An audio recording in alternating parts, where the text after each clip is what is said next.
오늘은 보냄을 받은 예배자라는 제목을 가지고 함께 말씀의 은혜를 나누었으면 좋겠습니다. 레위 자손들의 선조인 레위는요, 야곱의 셋째 아들입니다. 그의 어머니는 레아이죠. 그죠? 레아는 야곱으로부터 셋째 아들인 이 레위를 낳고 이런 고백을 해요. 어떤 고백이냐면 창세기 29장 34절인데요. 그가 또 임신하여 아들을 낳고 이르되 내가 그에게 새 아들을 낳았으니 내 남편이 지금부터 나와 연합하리로다 하고 그의 이름을 레위라 하였으며 이런 고백을 합니다. 그래서 레위의 이름의 뜻이 뭐냐면 연합함, 연합이라는 뜻이죠. 남편으로부터 사랑받지 못한 아내가 이 아기를 통하여서 남편과 하나가 되기를 기대했다는 거죠. 그렇죠? 그래서 그 이름을 레위라고 했습니다. 그런데 우리가 잘 아는 대로요. 어떤 일이 벌어집니까? 야곱은 레아보다 라헬을 더 사랑하죠. 그리고 자기 아내를 이야기할 때 라헬을 이렇게 언급하는 것을 우리가 성경을 통해서 볼 수 있습니다. 이것을 볼 때 레아가 그렇게 원했던 남편과의 연합은 이렇게 잘 이루어지지 않은 것 같아요. 물론 가족 묘실에는 누가 들어갔는지 아시죠? 레아가 들어갔습니다. 레아가 들어갔는데 야곱은 라헬을 더 사랑했다는 거죠. 그런데 놀라운 게 있어요. 하나님은 레위 자손들을 통하여서 전혀 생각해보지도 못한 일을 하신다는 거죠. 뭘까요? 레위 자손들을 예배의 도구로 삼아주시는 겁니다. 이들이 예배의 도구가 되자 그러면 어떤 일이 일어나느냐? 하나님이 이스라엘과 연합하게 된다는 거예요. 이게 중요합니다. 이스라엘은 하나님을 만날 수도 또 그 앞에 설 수도 없는 존재이지 않습니까? 그렇죠? 그런데 제사장과 레위인들을 통하여서 어떤 일이 벌어집니까? 남은 이스라엘 백성들과 연합할 수 있는, 만날 수 있는 다리 역할을 하게 되었다는 거죠. 예배의 도구로 사용되면서. 오늘 우리는요, 우리의 삶과 전혀 상관없어 보이는 레위인들의 이 성업, 분배 기록을 보게 되어지는데요. 그런데 이 많은 기록들 중에서 이 본문에서 우리에게 이게 뭐 우리가 무슨 상관이 있나 그럴 수 있겠지만 분명히 우리에게 주는 영적인 교훈과 메시지가 있습니다. 하나님은 레위의 자손들처럼 우리를 통하여서 우리의 자녀들 또 우리가 아는 사람들 또 세상이 잃어버린 영혼들과 하나님이 연합하기를 원하신다는 것을 우리가 알 수 있습니다. 그렇다면 하나님과 우리의 자녀들이나 하나님과 내 남편, 내 아내 또 다른 분들이 하나님과 연합하기 위해서 우리는 어떤 신앙을 가져야 하는지 어떤 다리 역할을 해야 되는지 우리가 함께 살펴보도록 하겠습니다. 레위 자손들의 족장들이요. 엘라살과 또 여호수아 그리고 각 지파 족장들에게 나아가서 하나님께서 모세에게 명령한 대로 자신들에게 성읍과 목처지들을 달라라고 요청을 해요. 이게 1절과 2절에 나와 있죠. 그러자 어떻게 합니까? 이스라엘은 하나님의 명령을 따라서 자기의 기업에서 성읍들과 목초지들을 이렇게 나눠줍니다. 이게 3절입니다. 이때 레위 자손들 중에서 누가 가장 먼저 제비를 뽑을까요? 땅은 아니지만 성읍도 제비를 뽑는다라는 사실입니다. 공평하게. 그렇죠? 누가 먼저 받느냐? 4절 말씀 한번 보실까요? 그핫 가족을 위하여 제비를 뽑았는데 레위 사람 중 제사장 아론의 자손들은 유다 지파와 시므온 지파와 베냐민 지파 중에서 제비 뽑은 대로 13성읍을 받았고. 자, 그핫 자손들이 제일 먼저 받습니다. 오늘 이 여호수아 부분에서는 그핫 자손들이라고 되어 있고요. 민수기나 레위기를 읽어보시면 고핫이라고 되어 있습니다. 똑같은데 우리말 번역이 그핫이냐 고핫이냐 이렇게 차이가 난다는 거죠. 그핫 자손들 중에서도요. 누가 또 제일 먼저 그 안에서 누가 또 제일 먼저 받느냐면 제사장 아론의 자손들이 가장 먼저 성읍을 제비 뽑아서 받습니다. 그냥 보면 우리가 이 본문을 그냥 읽으면 아무렇지 않게 그냥 흘러 넘어가는 본문입니다. 그렇죠? 또 굉장히 많은 성읍들이 나와 있다 보니까 금방 넘어가고 싶은 마음들이 있죠. 그냥 눈여겨보지 않는다는 거예요. 그런데 여기에 매우 중요한 영적인 의미가 있습니다. 레위 아들들은 총 3명입니다. 3명이에요. 어떻게 되냐면 오늘 본문에 나와 있는데 게르손 그리고 그핫 므라리 순서대로 이렇게 되겠습니다. 게르손이 첫째 아들이기 때문에 장자로서 성읍을 받을 때에도 제일 먼저 받는 게 순서예요. 그런데 오늘 본문을 보니까 어떻습니까? 게르슨 자손이 두 번째로 받습니다. 먼저 그핫 자손이 분배를 가장 먼저 받아요. 그러면 둘째가 받는 거는 사실 있을 수 없는 일이거든요. 위계 질서가 그런 거니까. 그죠? 그런데 그 위계 질서까지를 어기면서까지 둘째가 먼저 성읍을 분배받는 이유는 뭐냐? 그핫 자손들 중에서 아론의 자손들이 있는데 이들이 어떤 일을 맡았다는 겁니까? 성전의 제사를 맡았기 때문에 그래요. 그러니까 성읍을 분배받는 데 있어서도 영적인 질서가 있다는 이야기입니다. 그러니까 레위 자손들은 모두가 다 하나님을 섬기는 일을 다 맡았지 않습니까? 모두가 다 섬기는 일을 맡았는데 그 중에서도 하나님께 제사를 드리는 이 일이 가장 중요하다.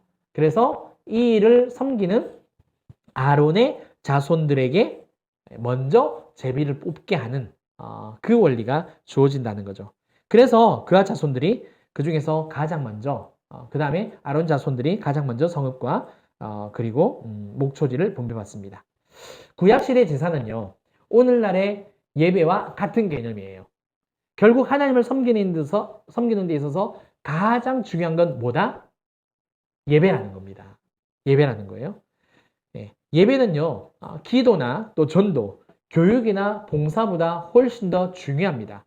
기도나 전도, 뭐 봉사 이런 게 다 중요해요. 다 해야 되는 일입니다. 그런데 그 가운데서도 가장 중요한 것을 꼽으라 한다면 바로 예배가 되겠습니다. 예배가 가장 앞서요. 왜 그럴까? 왜 예배가 가장 중요할까? 예배를 통하여서 바른 신앙생활을 형성할 수 있기 때문에 그래요. 예배가 바른 신앙생활을 만들어주기 때문에 그렇습니다. 예배의 영향력이 막강합니다. 왜 그러느냐? 예배는 하나님과의 직접적인 만남이기 때문에 그래요. 반면에 기도나 또 전도, 교육이나 어떤 봉사는 누구를 향하여서 하는 겁니까? 물론 하나님의 영광을 위해서 하는 것이지만 사람을 향하여서 전도하고 사람을 향하여서 이렇게 교육하고 또 봉사하는 모습을 가지고 있죠. 그런데 잘 보십시오. 우리가 하나님을 직접적으로 만났다. 그러면 하나님을 만난 그 자리에서 곧바로 우리가 엎드려 절하지 않겠습니까? 하나님이라는 존재 앞에서. 이사야가 그렇잖아요. 하나님의 존재 앞에 하나님의 보좌에 계시는 그 하나님과 스랍들을 봤을 때 전도하러 가든가요? 봉사하러 가든가요? 아니요. 내가 입술이 부정하다라고 하나님 앞에서 죄를 회개하고 엎드려 절하며 꼬꾸라지는 이사야의 모습이 성경에 기록되어 있지 않습니까? 그러니까 하나님의 보좌 앞에 섰을 때 가장 우선되어지는 것은 예배라는 것을 우리가 알 수 있는 겁니다. 그런데 이 예배를 중요시 여기지 않고요. 기도나 전도나 교육이나 봉사 그런 부분들로 먼저 우리가 관심을 가지고 거기에 더 많은 힘을 쏟아버리면 어떤 일이 벌어지느냐. 기도는 열심히 하지만 하나님의 영광을 위한 기도보다 하나님의 나라를 위한 기도보다 내 삶의 필요가 채워지기를 원하는 기도가 훨씬 더 많겠죠. 제가 어제 신재욱 집사님과 우리 이민숙 집사님께도 말씀을 드렸는데 굉장히 신기한 체험을 한 가지 했습니다. 늘 하나님께서 그렇게 은혜를 우리 모든 성도님들에게도 베풀어 주시지만 엊그저께 금요 기도회가 아니고 지난 그 금요 기도회 때 교회를 위해서 기도하는데요. 저의 의지하고 전혀 상관없이 하나님께서 어떻게 기도를 인도를 하시냐면 교회의 비전은 겸손입니다. 이런 고백을 하시는 거예요. 자, 한번 여쭤볼게요. 교회의 비전이 겸손이면 어떻게 하라는 거죠? 원래 비전이라는 것은 말 그대로는 영어는 비전이지만 to see, 그러니까 to be, 그러니까 뭐가 되다, 뭐가 되기 위한 꿈 이렇게 설명을 한단 말입니다. 그럼 겸손이 되어야 한다. 사실 말이 안 맞잖아요. 그런데 하나님은 그 교회를 위한 기도 제목을 이렇게 계속해서 하게 하실 때 하나님 진주빛 교회 비전은 겸손입니다. 비록 저는 목사는 너무 부족하고 연약하지만 하나님 우리는 너무나도 작은 교회이지만 하나님 우리 교회 비전은 겸손입니다. 하나님이 계속해서 그거를 성령을 통해서 선언하고 선포하게 하시더라고요. 참 놀라웠어요. 근데 우리 이 집사님도 지난주에 교회를 위해서 기도하는데 본인도 겸손에 대해서 계속해서 하나님께서 기도를 시키셨다라는 이런 말씀을 해주시더라고요. 잘 보세요. 예배가 중요한 겁니다. 그런데 내가 아무리 신앙생활에 잘한다고 해서 기도를 열심히 한다고 해서 예배를 우선시하지 아니하고 다른 신앙생활의 행위를 더 우선시하게 되어지면 기도도 제목들도 어떤 하나님의 영광과 하나님의 나라, 교회가 겸손해진다라는 것은 그게 다 하나님의 영광 때문이지 않습니까? 예수님의 마음이 예수님이 겸손하시고 온유하신 분 아니세요? 예수님이 드러나기 위해서 그런 기도를 시키신 것 아닐까요? 교회가 제가 영광 받기 위해서 잘 돼야 되는 겁니까? 그건 아니잖아요. 우리가 잘 먹고 잘 살기 위해서 더 많은 11조를 내기 위해서 우리가 신앙생활하고 예배를 하는 겁니까? 그런 목적이 아니잖아요. 겸손이신 예수 그리스도가 교회를 통하여서 더욱더 드러나기를 원하시는 게 하나님의 꿈이요 비전이지 않겠습니까? 그렇죠. 그러니까 기도도 그렇게 될 수 있다는 것. 또 우리가 예배가 중요시 되지 않은 상태에서 예배가 온전히 드려지지 않은 상태에서 내가 아무리 열심히 충성하고 봉사해봤자 물론 인간적으로 노력을 했기 때문에 열매들이 나타납니다. 그런데 한계가 있다는 거죠. 한계가 있다는 거죠. 근데 결국에는 또 어떤 일이 벌어집니까? 사람의 말로, 사람의 이렇게 몸으로 이렇게 행동을 하다 보면 때로는 서운한 감정도 들고 상처도 받고 실족도 할 수 있다는 거죠. 그런 일들도 벌어지게 된다는 겁니다. 그러나 하나님은 완전하시기 때문에 정말 하나님을 향한 그 마음으로 예배에 바로 서 있는 상태에서 봉사를 하게 되어지면 그 예배의 영향력으로 말미암아 봉사도 온전한 아름다운 선한 열매를 맺게 된다는 거죠. 그러니까 예배를 통하여서 하나님을 온전히 만나면 신앙생활의 방향과 목적이 명확해진다는 겁니다. 예배에 실패하니까 우리의 삶이 엉망진창이 되어지는 거고 또 끝이 안 좋은 모습으로 이렇게 나타난다는 거죠. 그래서 교회들마다 왜 예배 회복을 가장 먼저 외치는지 아시죠? 교회 홈페이지 찾아보세요. 교회 홈페이지에서 교회 비전 가장 첫 번째로 나오는 게 거의 대부분 예배 아니에요? 예배 감격, 예배 회복, 막 축제와 같은 예배. 그 다음에 많은 교회들이 개척하면서 목사님들이 지향하는 비전이 예배. 그렇지 않습니까? 그래서 예배 회복을 외치고 부르짖는 겁니다. 그러므로 우리는요, 교회에서 드리는 예배들과 또 우리 개개인의 삶의 예배가 항상 우선시 되어야 한다는 거예요. 하나님 앞에서 드리는 나의 예배가 얼마나 올바른지 항상 살펴봐야 될 것이고요. 점검해야 됩니다. 생활 패턴도 마찬가지입니다. 우리의 생활 패턴은요, 다 어디에 맞춰져 있는지 아세요? 일에 맞춰져 있고, 나에 맞춰져 있고, 사람에 맞춰져 있습니다. 모든 게 일에 맞춰져 있으면 일이 가장 큰 중심이죠. 그리고 그 일을 중심으로 남은 시간에 가정을 돌보고 사람들을 만나고 개인적인 여가를 갖죠. 내가 중심이면 어떻습니까? 내가 하고 싶은 것을 다 하고 난 다음에 이제 말씀 봐야지. 이제 기도해야지. 그쵸? 만날 사람 다 만나고 할 일 다 하고 오늘 하루가 다 갔네. 내일 해야겠다. 어떤 중심? 예배 중심이냐? 아니면 일 중심이냐? 사람 중심이냐? 따라서 내 생활 패턴도 확연하게 바뀐다는 겁니다. 그러다 보니까 우리가 성경도 제대로 잘 못 읽고 기도 생활도 자꾸 힘들어지는 거죠. 예배 중심이 아니니까. 나 중심이니까. 일 중심이니까. 그러다가 주일을 맞이하고 또 하나님 죄송합니다. 물론 은혜를 베풀어 주셔서 이렇게 다 품어주시지만 그러나 우리가 기억할 것은 뭐냐? 하나님의 사람들은 예배 중심이라는 것. 예배 중심이라는 것. 하나님 앞에서 온전한 예배를 드리기 위해서 말씀과 기도의 시간을 미리 떼어놓고요. 그리고 그 다음 시간을 일을 하는 겁니다. 사람들을 만나러 가는 거예요. 예배의 시간, 예배의 삶이 그만큼 중요합니다. 제가 이전 교회에서 부목사로 있을 때요. 새가족위원회를 9년 동안 섬겼어요. 이제 교회에서 굉장히 이제 중요한 3대 사역으로 다음 세대, 청년, 그리고 이제 새가족 요렇게 3대 사역을 정해놓고 그렇게 했었거든요. 그래서 그 중요한 그 직책을 제가 어떻게 맡게 되어서 굉장히 좀 이렇게 했는데 굉장히 많은 사람들을 만났습니다. 거의 1년에 평균 100명 이상씩 등록을 하셨거든요. 예, 하시고 이렇게 막 했는데 그 중에서 정말 잊혀지지 않는 한 분이 계세요. 진주는 제가 잘 모르겠습니다만 분당의 경우에는 보통 이사를 하면 이제 교회를 옮기게 되잖아요. 교회를 옮기게 되어질 때 이사를 먼저 하죠, 그죠?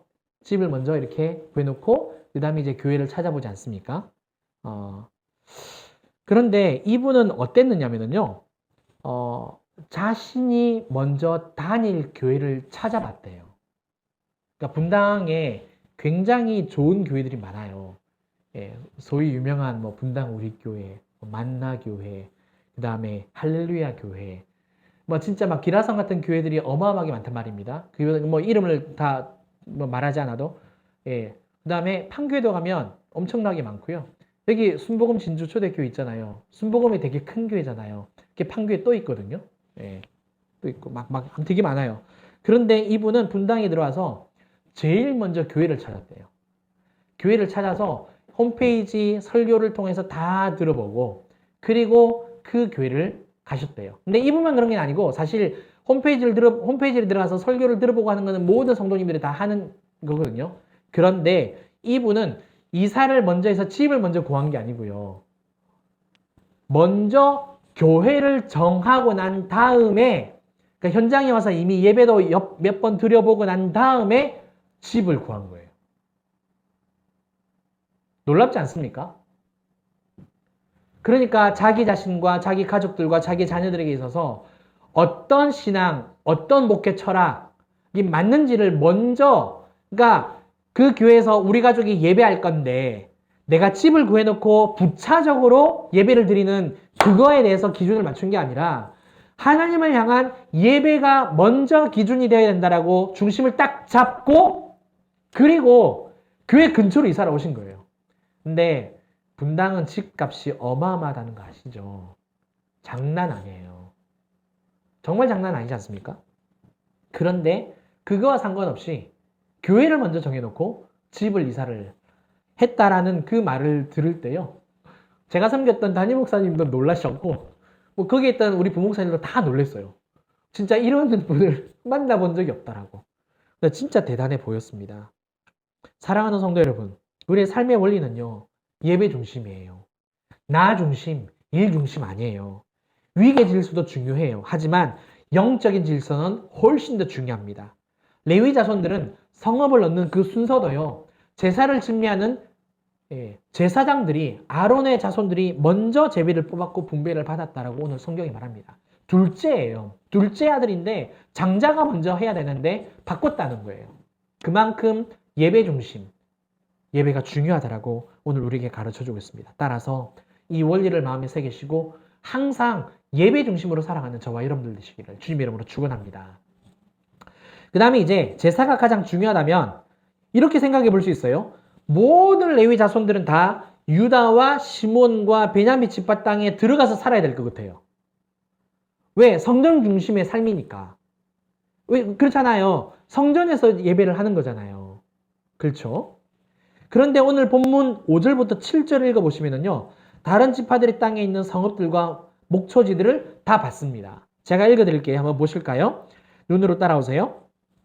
그아 자손들 중에 남은 자는 에브라임 지파의 가족과 단 지파와 므낫세 반 지파 중에서 제비 뽑은 대로 10성읍을 받았으며 게르손 자손들은 이사갈 지파의 가족들과 아셀 지파와 납달리 지파와 바산에 있는 므낫세 반 지파 중에서 제비 뽑은 대로 10성읍을 받았더라.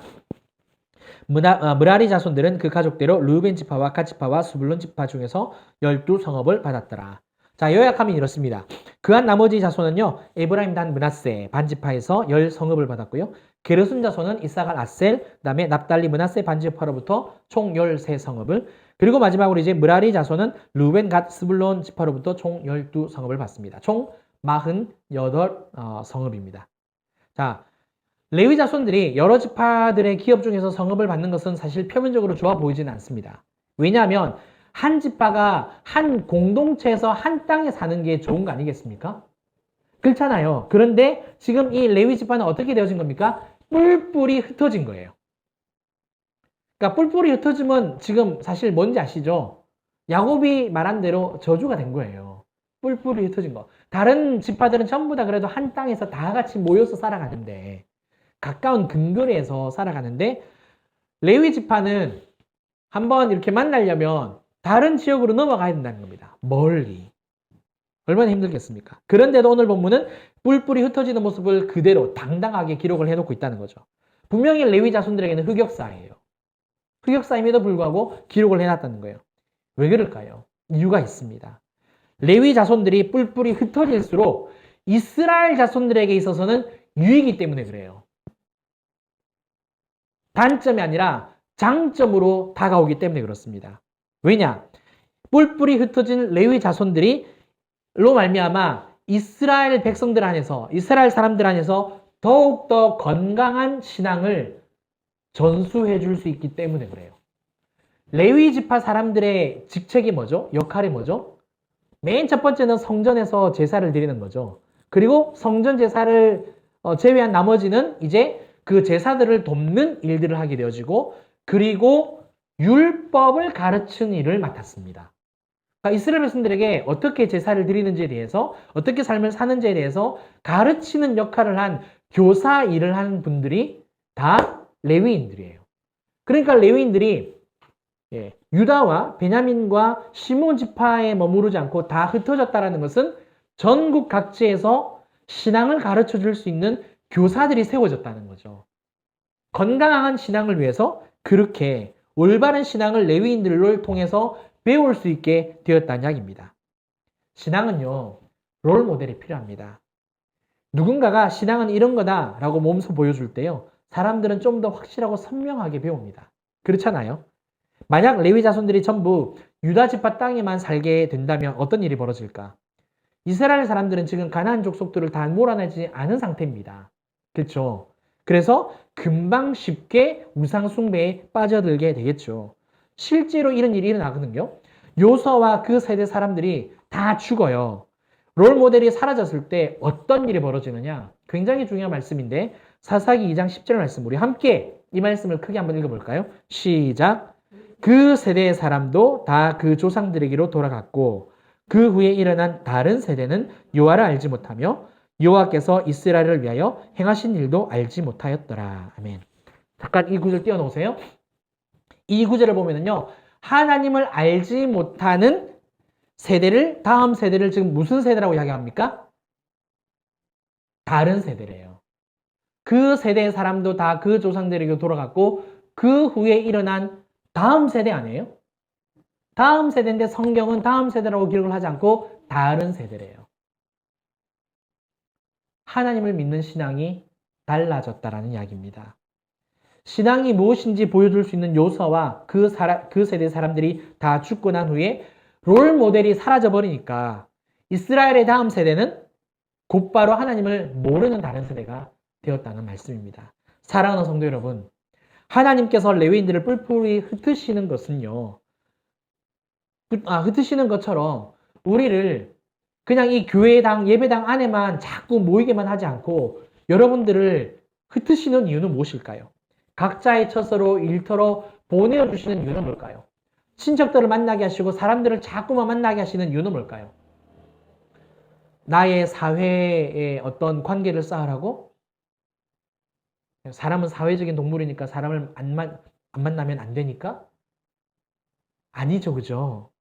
가서 모범을 보이라는 겁니다. 예배당 안에만 모여있지 말고 가라고 하시는 이유는 가정에서는 자녀들에게, 그리고 직장에서는 함께 일하는 사람들에게 하나님을 믿는 신앙이 보여주라고. 우리의 자녀들에게 신앙을 말로 가르치는 것은 한계가 있어요. 아직 정말 어렸을 때는 말 잘 듣죠. 딱 사춘기 접어드니까 안 들어요. 읽으라 그래도 성경 읽으라 그래도 안 읽고, 기도하라 그래도 안 해요. 밥 먹기 전에 식탁 기도 시켜도 안 해요. 그냥 자기 하고 싶은 대로 합니다. 자녀들에게 신앙을 말로 가르치는 건 한계 있어요. 그런데 직장에서 함께 일하는 불신자들에게 성경 읽으라 그러면 성경을 말하면 무슨 말인지 알아들을 수 없죠. 그죠? 오히려 싫어하죠. 왜 남의 종교를 강요하냐고. 그렇죠? 그들에게 하나님을 알려줄 수 있는 방법은 내가 삶의 예배를 드리는 겁니다. 내가 삶의 예배를 드리는 거예요. 예배 중심을 통하여서 삶의 패턴을 다 바꾸고, 그리고 하나님 앞에 내가 얼마나 신실하게 살아가는지에 대한 그 모습을 보여줘야 한다는 거죠. 하나님 말씀에 순종하는 내 모습을 보고 우리의 자녀들과 또 우리 주의 사람들이 하나님을 만나게 되어지고 또 교회 안으로 또 하나님을 만나러 들어오게 된다는 겁니다. 따라서 하나님을 믿는 사람은 뭐가 달라도 다르구나. 이것을 인정받으시면서 하나님께 영광 올려드리는, 정말 하나님과 세상 가운데서 다리가 되어주시는 저와 여러분들 되시기를 주님의 이름으로 축원합니다. 우리 함께 찬양하고 기도할 텐데요. 부르신 곳에서 우리 찬양 드리고 기도하겠습니다. 하나님께서 나를 부르신 그 어떤 곳에서라도 항상 예배자로서 섰으면 좋겠습니다.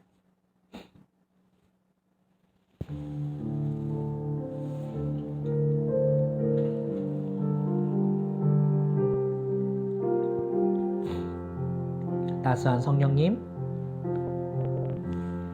따스한 성령님,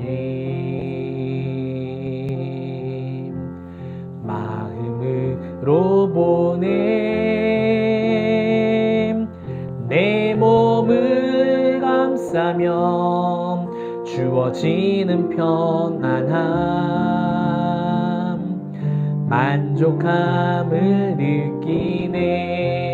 부르신 곳에서 나는 예배하네.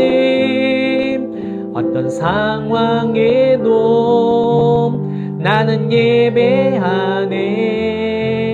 부르신 곳에서 나는 예배하네. 어떤 상황에도 나는 예배하네. 따스한 성령님, 따스한 성령님, 마음으로 보냄, 내 몸을 감싸며 주어지는 평안함, 만족함을 느끼네. 부르신 곳에서 나는 예배하네. 어떤 상황에도 나는 예배하네. 부르신 곳에서 나는 예배하네. 어떤 상황에도 나는 예배하네. 아멘. 사랑하는 성도 여러분, 우리 함께 기도하셨으면 좋겠습니다. 오늘 말씀을 기억하시면서 과연 둘째 아들을 먼저 성읍을 분배받게 하죠. 위계 질서도 중요하지만 영적인 질서가 훨씬 더 중요하다고 우리에게 가르쳐줍니다. 우리가 일 중심으로 살 수 있고 나 중심으로 살아갈 수 있습니다. 일반적이죠. 그러나 성경은 우리에게 말합니다. 예배 중심으로 살면 어떻겠냐고, 생활 패턴도 바꾸어서 살아가면 어떻겠냐고, 그럴 때에 우리가 더 건강한 신앙을 가질 수 있다고 말씀합니다. 뿐만 아니라 우리가 내 주위, 우리 가족들, 내 사랑하는 사람들에게 정말 예배의 삶을 보여줘야 할 줄 믿습니다.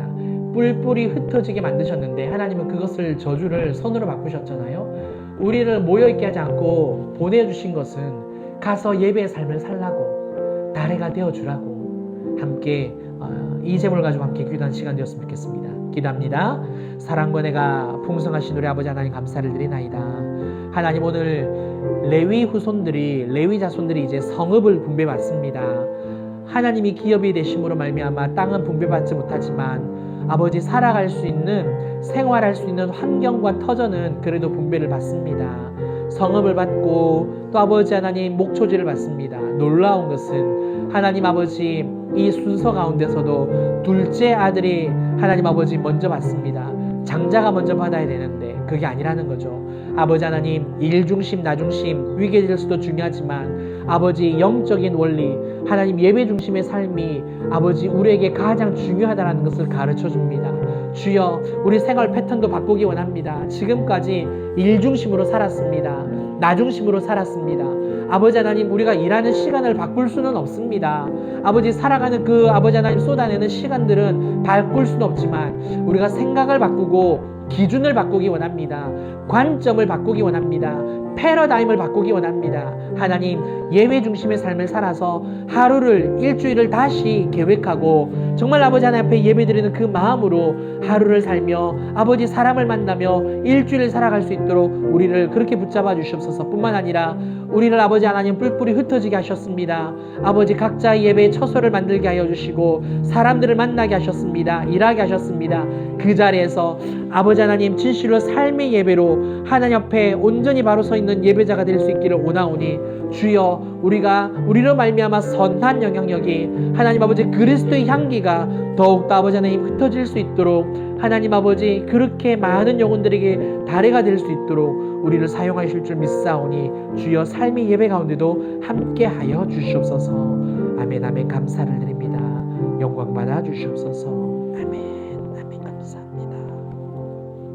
사랑과 은혜가 풍성하신 아버지 하나님, 감사합니다. 오늘 이 말씀 기억하고 아버지, 예배 중심의 삶 살기 원합니다. 또 각자의 처소에서 아버지 예배자로 살기 원합니다. 주님, 많이 부족하고 연약하지만 성령으로 우리를 강건하게 붙잡아 주시고 그리하여서 하나님 중심으로 삶을 살아 온전히 하나님 기뻐하시는 예배를 드리는 참된 예배자가 될 수 있도록 저와 우리 모든 성도님들을 강건하게 붙잡아 주시옵소서. 이 모든 것을 감사드리오며 지금은 우리 주 예수 그리스도의 은혜와 크신 하나님의 사랑과 성령님의 감화감동, 교통 충만하심이 하나님을 중심으로, 예배 중심으로 더욱더 살기로 결단하는 사랑하는 우리 모든 성도님들과 가정과 일터와 또 우리 진주빛 교회와 이 나라 이 민족 위에 이제로부터 영원토록 함께 있을지어다. 아멘. 아멘. 감사합니다. 감사합니다. 영광 받아주세요. 영광 받아주세요. 감사합니다. 예수님으로